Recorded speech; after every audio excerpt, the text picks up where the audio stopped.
Okay, so we are on the third part of construction. We're talking about buying an existing facility. And we're going to go through some of the pros and cons, and I break this into kind of two categories. So we'll kind of talk through it, give you some points here.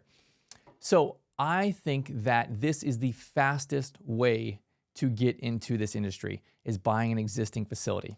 I think you can get this into this industry in as little as 60 days. It can definitely take longer, but you can say, hey, Brett, I want to jump into this. I'm going to start learning right now, starting this week, and I'm going to look for existing facilities that are currently licensed and currently operating, and potentially within 2 months, you could have purchased it, and now you are owning an assisted living, running this operations company, or taking over all their staff, taking over all their residents, all that kind of stuff, right? So it is the quickest way to go. It can potentially be the most expensive of the three options that we talked about so far, because ultimately you're gonna pay for speed. You're gonna buy the building and you're gonna buy the operations company, or you'll buy the assets of the operations company and create your own different company, but bring in that goodwill, bring in those contracts with the residents, bring in those contracts with the staff, buying all the furniture and food and everything in the building that the operations company already owns. So you're paying for speed, right? And so it can be the quickest, but it can also be the most expensive. So pros and cons here. We'll talk through some of these things as we're going through. But I think of this in two different categories. If you're going to buy an existing facility, I think of it as either if you're going to analyze some deals here, you're looking at either a value add option on one side or a cash flow option on the other side. So let me unpack this and give you some context for it. So let's talk about value add. You are looking to buy this because you see a problem and you see a solution. And there's a building and it may have a license, it may not. It may be running and having grandmas and grandpas in there, or it may be vacant.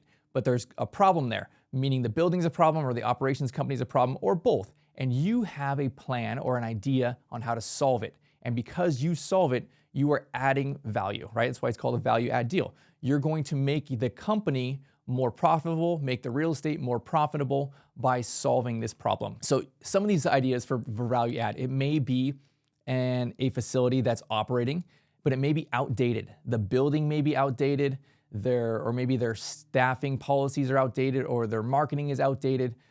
Something about them is outdated, and either they are not making as much profit because their rents are too low, or because they can't fill their beds, because there is a problem. And you can identify that problem. It's the building, it's the operations company, whatever it is, but you think, hey, I can buy this for X. And I know that after I solve the problem, it's gonna be X times 1.5. Something like, well, I'm creating value, this is a deal, it's worth the price because I'm gonna solve this problem and I'm gonna change it and I'm gonna make a business that is more profitable. Or there are plenty of assisted livings online that are for sale that are abandoned, right? COVID had a hard knock on some of the big facilities, some of the older facilities. You can find them on LoopNet, you can find them on a bunch of different places, and some of them are really big, right? You got 50 beds or whatever, it's 30,000 square foot, and it's vacant, and it's been vacant since COVID, or sometimes even longer, and they've just been sitting there, right? There's like an abandoned building, and that's clearly a problem. There is definitely a problem there. Do you have a solution for it? Does your solution, including renovating the building, getting the license back, selling these rooms, and running an operations company, is that a feasible thing for your skill set, for your location, for the exact building? Can you sell these rooms? Can you create a solution to this problem? Because this problem, this abandoned assisted living, is sitting there, and there's potential there, right? But can you make that potential a reality? There's pros and cons to all these things, right? Because potentially that's a lot of work. All those things I just went through, that could be a ton of work, especially if we're talking about re-engineering a building and taking something that's structurally obsolete.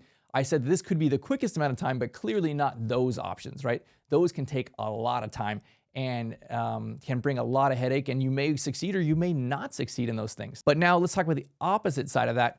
If you have the value add side over here, here's the cash flow side, right? You're buying an existing facility for cash flow. And that means that they have a good business, or a decent business, or a great business. And the building's good or great. The operations company is good or great, and it makes money. It brings in cash every month. It is profitable. And you want to buy this deal And this is where you can pay the most amount of money and get it done the quickest because you're buying a successful business that's already running. It has good numbers, it has a good building, and it's making profit. So you're going to pay for the real estate and the operations company. And again, you may not buy the actual entity. You may start your own entity, but you're going to be purchasing everything that entity has. That's where you really are paying for speed. In this type of example, you're buying a successful business and you just want to jump right in. You just want to take it over, right? You're going to have their staff there. You can keep their name. You can change their name. It's all up to you in the negotiations there. But this is the most expensive option and potentially the fastest option. So going through this, what is your plan for this? Do you want to buy this because it's successful and you want to keep the numbers that they have, you're happy with their cash flow? Or do you think that you can tweak it? Do you think that you can do a better on this, that you can, maybe there is still some value add in there, right? They're running a great business, but can you continue to increase rents? Or are you in a market where you see a trend of increasing rents? Can you buy this now and know that in a year from now, you're going to be increasing bed rates by $500 because you've secret shopped and you see that the other facilities in the area are charging higher and have been increasing rates.